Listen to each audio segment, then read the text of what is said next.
All right, it's 2:02. I still see people coming on, but I want to be respectful of your time. So we're going to go ahead and get started. First and foremost, I want to introduce myself. I'm Colleen Sweeney. I'm the managing attorney in MBH in the Fair Oaks and the Arlington office. Thank you so much for so many of you joining us today. We know that everybody's really excited to learn more about the form changes.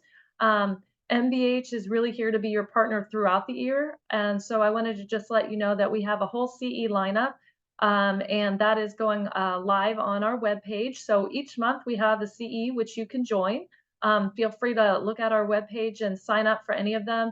It's a wealth of great information for you guys, and it's one of the ways that we partner with you to help you grow your business. We want to make sure we earn your business at MBH, so please feel free to reach out to me. One of the reasons I always add my cell phone number on the screen is because I know your questions come up after hours and on the weekends, so feel free to reach out. We are definitely here to help you. All right, I want to get into the substance of the presentation, but before I do, I wanted to just make sure that everybody knew that on December 1st, NVAR released several changes to forms, and this is out of order a little bit, so one of the things I wanted to do is make sure that everybody knew that. That being said, there were 6 changes that happened, and they really were not reactive. Everyone should know this, that these were changes planned before anything happened with lawsuits or anything like this. It's really just MVAR being on the forefront and making sure that as the landscape related to residential sales changes, the forms are as well. So basically, there were 6 form changes. You'll see them there: the exclusive right to sell listing agreement, the exclusive agency listing agreement, the exclusive right to sell unimproved land, the exclusive right to lease listing agreement, exclusive right to represent buyer, and exclusive right to represent tenant. I'm highlighting them because they're very important forms for all of you, and I want everyone to make sure that they're aware of those forms changing. Just as a practice pointer, as a lot of you know, and I get a lot of feedback that this is helpful, I try to point out things as I go through the forms and tell you how this is really relevant to you and how you can use this information. And NVAR has a wealth of information, even has some links to the VAR webpage on it related to competition, and it's a great resource for agents. And what I try to do is also make this as easy as possible. There's a QR code there. Obviously, you can look on the NVAR website, but you can also scan that QR code. Okay. Again, these were released December 1st, so if you haven't had a chance to review them, you really want to. They're important changes for sure. But also, in case you missed it about those changes, MBH is here to help you. I can tell you that Ryan Stewart is a fantastic presenter, and he did present on the December 1st changes, and you can find that video on our YouTube channel. And I also have a QR code that's a direct link to it. I can tell you this, it's a really good use of 33 minutes of your time to watch this video. Ryan did a fantastic job as always, and he does a really good job giving information about, what some of these changes are made in reference to, and nobody should be panicking. It's all about having great information, and Ryan makes sure he keeps you on top of that. All right, so what we're really here today is to focus on the January 1st, 2024 changes. The roadmap for today's presentation is just what those 11 changes are there. One of the things I want to tell you is what I try to do with these form changes is go through them, kind of focus on why the changes were made, outline what the changes were, and then show comparisons where it's helpful, in my opinion, so that you know how to use these forms. The good news is it's not nearly as comprehensive of a form change transition this time. We have some important stuff, and I'm going to really focus on that. But these 11 forms are pretty easily managed in a pretty quick amount of time. We can talk through them today. First and foremost, what we have is the K0004, the Brokerage Representation Agreement Amendment. And let's really talk about the focus of the changes here. So first, the form was previously titled the Listing Agreement Amendment. That's important so you know what you're looking for, okay? Agents can now use this form to amend both the listing agreement and the buyer-tenant agreements. The language regarding the cancellation and early termination of brokerage agreements was removed from this form, all right? And the reason for that is, and this is a practice pointer, this is due to the recent release of the notice and release of brokerage representation agreement forms, okay? And how does that all come into, like, what am I going to need in my daily practice? So the K004 brokerage representation agreement amendment comparison here. So the former language, the old title was listing agreement amendment. Now we see that new title is going to be broker representation agreement. So the language that was removed is the cancellation, early termination. That's what you all were seeing before in this form. And now it's no longer in there. But how does that matter to you? So the removed language is addressed now in the notice to terminate the brokerage representation agreement, so K1398, and in the release of brokerage representation agreement, K1399. Both of these forms were released on July 1st, 2023. So if you're looking for a cancellation early termination aspect of it, these are the forms where you're now going to find that. Again, this is the broker representation agreement is now what the new name for this form is. All right. The next form that is changed is the K1391 new home sales addendum, sorry. So where these changes really focused are in paragraph 4 of this form, it was revised to bring the language into compliance with the Virginia Code. The catalyst for the change related to confusion about whether a seller can have independent legal representation. As you guys all probably know, this kind of relates back to a Board of Insurance letter that came out about a couple of years ago now. But the law clarified that a seller can, and honestly always could, seek out independent legal advice in real estate closings. Additionally, it added language that the settlement agent cannot charge a seller without written consent from the seller's counsel. All right, and my practice pointer here again is a seller was always able to get an independent lawyer if they wanted to, and they can, and any charges made by the settlement agent now it's very clear in the law, the seller's representative or their lawyer, in this case, it has to be a lawyer, has to approve those charges, okay? So in practicality, how does this look? Well, really the focus of the change here. The language was added to comply with the Virginia Code. Anyone who really wants to know the code section is 55.1-1007. All right, so no settlement agent may collect any fees from a represented seller payable to the settlement agent or its subsidiaries, affiliates, or subcontractors without first obtaining the written consent of the seller's counsel. So that is the language that's now in there, okay? And another thing I want to say, no language was removed. This was just added. But something that sometimes gets people a little confused, if the seller is represented by an attorney, that attorney is not the settlement agent. Remember, pursuant to the code and the law, the settlement agent is solely agent responsible for conducting the settlement and dispersing the funds pursuant to 55.1900. So we want to be real careful about that. You can have your seller independently represented. The settlement agent is the one that the buyer has designated. All right, the next form that we see that was changed was K1209, the sales contract for unimproved land. Okay, so the boilerplate language was updated and added to this form to strengthen the default and enforcement power of the contract. Paragraph 21 was added with the language delineating an award of attorney's fees in the event of a dispute over the contract. Okay, practice pointer 1, don't get too worried about this language because it's identical to what's in the residential sales contract here, okay? So you should be familiar with it. I think a lot of you know, I've talked about this before, is that I was a litigation attorney for 20 years, and sometimes it gets me a little nervous when I hear people saying, oh, well, if something happens with the contract, don't worry, you're going to get an award of all your attorney's fees. That's just not realistic. That isn't what happens in practice. If you're the substantially prevailing party, potentially you could get an award of attorney's fees, but never set the expectation, don't worry about going to court, you're going to win, you'll get your attorney's fees. That's just not realistic. So that's important to keep in mind. for your clients. Paragraph 29 was added, or the additions were added, and this was updated and revised with the new addenda, which has not been previously included. Paragraph 7 had a small revision to change the brokerage fee to any brokerage fee.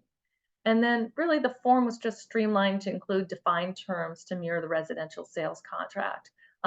This is just the forms committee and the board making sure that all of the documents are as streamlined and as consistent as possible. So what does this look like? Okay, paragraph 21, as I noted, was added. So that's the attorney's fee paragraph. That's what it's going to look like when you see it in the new contract. And then paragraph 29 was modified. What I have highlighted here is what was added. So under the additions, you can now check the residential property disclosure statement, the extension of review period for common interest community resale certificate, and also the addendum to sale. If you choose any of those, you can do that right within that form.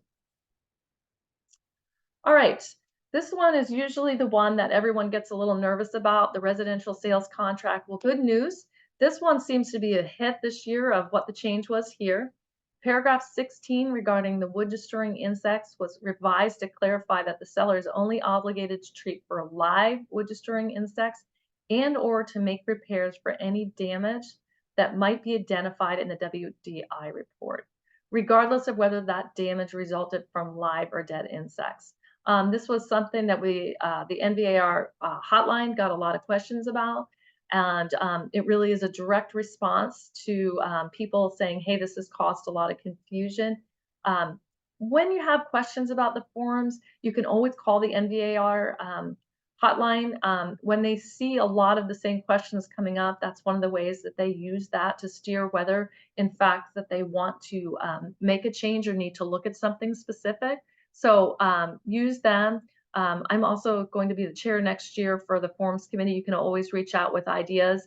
The committee doesn't make the determination of what forms changes. Ultimately, the board does, but we do make recommendations, and that's based on you all letting us know what's important in terms of any things that are difficult in the forms. All right, moving on. Paragraph 22 was revised to change the broker fee to any broker fee, and paragraph 32, the word statement was added to the residential property disclosure to complete the full name of the addendum. Okay, pretty simple changes for the residential sales contract. Most of the paragraph 22 and 32, I didn't really put on the next slide, but I think those are pretty straightforward.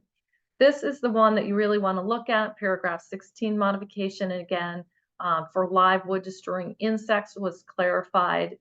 I have gotten so much information about people being very excited about that. So, all right. So this one is one that's important for all agents to be aware of, and this is K1402, the Airport Impact Overlay District Disclosure Notice. And let me just go back to why this had to be created. It's a new form, and it was created to comply with the Loudoun zoning ordinance, which was revised in January 2023. This disclosure is required to be provided by agents in all marketing materials and in sales contracts for homes within the Airport Impact Overlay District in Loudoun County. The language of the form was approved by Loudoun County Zoning Administrator, which is important because you want to be using the forms that they want. You can always check out the NVAR website for some information, which is the new seller disclosure requirements for Loudoun County Airport Impact Overlay District. If you're not familiar with this and you plan on working in Loudoun County, you need to become familiar with it. So again, I created a QR code there. It should take you right to this new seller disclosure requirement article, and I highly recommend you reading it. Okay, this is what the new form looks like. All right, it's the Airport Impact Overlay District Disclosure Notice. You put in the property address, and then you're going to have to fill in whether the property is located within any of the following areas, impact areas. Okay, you'll see there's a link to a website right here, and I put it as a QR code there as well, so that you can look up the information. Now, if you use the link, it is a little confusing. So I put a screenshot of it here. This is what it's going to look like. You click on it, and then you will be able to look at the address. Now, one thing that's really hard is this, the like hourglass. You have to click on that, so then you could put the address in. A lot of people were confused by that. I've gotten a few questions about that. So make sure that you know how to use this, because you have to use this form to disclose if it's in an airport impact overlay district. You put in the address, and then you'll be able to have that information. So again, this is important for everyone who is working out in Loudoun County to be familiar with. All right, so K1400 and K1401 are both changed. These are the solar panel addendum to the listing agreement and the solar panel contingency addendum to sales contract. I'm going to kind of do some of the information on these together. In both forms, a new definitions paragraph was added to the end to simplify the form and clarify the relevant terms throughout the document. A solar loan financing contingency was added, along with the requirement that the seller transfers any tax or solar energy credits to the buyer. And finally, a blank paragraph for other was added to the contingency addendum. So practically speaking, what does that look like?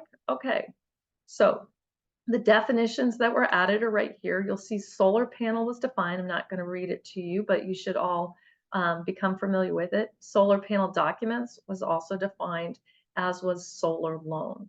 So all three of these are now defined terms, and they are the same defined terms on the form. Paragraph 6 is where you'll find them in K1400, and paragraph 7 on K1401.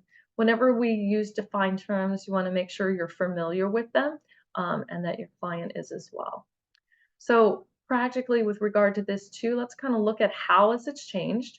So the old language was in the ownership interest paragraph 2. That's the old language. And now we have new language with the ownership interest. It changes just a little bit. And then with paragraph 5 solar system documents, you'll see this is the old language, and here's the new language. What I really would recommend is that you review this carefully, as if it's a new form that you hadn't seen before. Read through it, be familiar with it, because it did change the way that the contingency is set forth in this document. So the solar panel contingency addendum to the sales contract, a little more focused on this. The important additions was in paragraph 4, there's now solar renewable energy certificates. And so it says, unless otherwise agreed in writing, seller's entire interest in the solar panel, including all associated tax credits and solar renewable energy certificates, conveys to buyer at settlement. This is something that just hadn't been fully addressed, and so that's now in there and much more clear. My practice pointers in this is, listen, this is an evolving area for agents. We're seeing it certainly more and more, but you're not required to be an expert. However, you want to be sure to use this document to allow your client to make an informed decision. Okay, the more information you gather, the more information you provide to them, the better. And review this addendum again like it is new, like you haven't read it before, because it is substantially different. And as with all contingencies, carefully track dates and progress towards requirements. Okay, so this is a good one to just spend a few extra minutes on and review. All right, moving on, what we have next is the pet addendum and the assistance animal addendum here.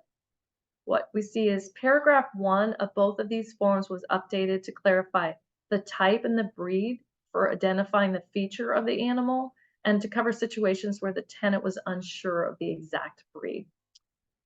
A chart was added to the pet addendum to better identify the characteristics of the tenant's pets, and now it allows for up to 4 pets to be included on there. The deposit and fees were updated to be titled Pet Deposit and Non-Refundable Pet Fee, consistent with the lease. And most importantly, the terms and conditions of maintaining a pet animal were significantly updated to provide further guidance for tenants and better default protections for the landlord. Again, if you're using this, make sure that your client is not simply just checking off, but understands these terms and conditions. All right, and again, for clarity and consistency, the terms were made consistent across both forms, and there's some changes to the formatting as well. All right, property management agreement. This is K1017. This form has been updated to add disclosure and statutory requirements for managing agent to comply with the VRLTA. Always want to say that wrong. The new paragraph 29 for surveillance system was added in response to an increasing usage of cameras and audio-video recording devices on properties. And there were previously two separate paragraphs for non-resident landlords, but this was combined into paragraph 24 for clarity and to include the VRLTA requirement to file the name of the resident agent with the SCC. All right, so what does this look like? The new paragraph 24, you'll see that I've highlighted there. The non-resident landlord must also register the name and an office address of resident agent with the state corporation commission, and the landlord designates, so, you know, the information for the resident agent. That's important information just so you all know how that is going to be used. Again, it's to comply with the law. And there's also a new paragraph 29 in reference to surveillance system, where you're noting whether or not an audio and video system is being used, and a little bit more information about that. This is, I think, becoming more and more of a hot topic with so many systems, audio and video in place. Again, it's something I just recently taught a class about. Reach out to me if you have any questions, but certainly a great change so that everybody's aware of this if it is being used. All right, the lease, the VRLTA lease, 1354.